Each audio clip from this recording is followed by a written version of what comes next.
નમસ્કાર, star India TV ન્યૂઝમાં આપનું હાર્દિક સ્વાગત છે। આપ જોઈ રહ્યા છો સ્ટાર ઇન્ડિયા ટીવી ન્યૂઝ, સત્યની વાતે સત્યની સાથે।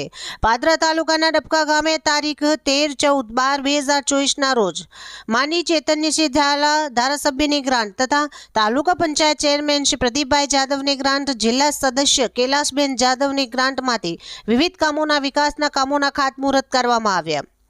ડબકા વેરાઈ માતા મંદિર પાછળ માળી વિસ્તારમાં આરસીસી રોડનું કામ 2.5 લાખ, ડબકા સીમ વિસ્તાર માછીવાડા વિસ્તારમાં આરસીસી રોડનું કામ 3 લાખ, ડબકા સુલતાનપુરા વિસ્તારમાં સીસી રોડનું કામ 1.5 લાખ, ડબકા પરબડી રિનોવેશનનું કામ 3 લાખ, ડબકા કેલન વિસ્તારમાં સીસી રોડનું કામ 1 લાખ, ડબકા સ્મશાનમાં સંરક્ષણ દિવાલનું કામ 3.5 લાખ, ડબકા સીમ વિસ્તારમાં આરસીસી રોડનું કામ 1.10 lakh. Star India TV news, Padra reporter Pravin Machhi, જિલ્લા વડોદરા।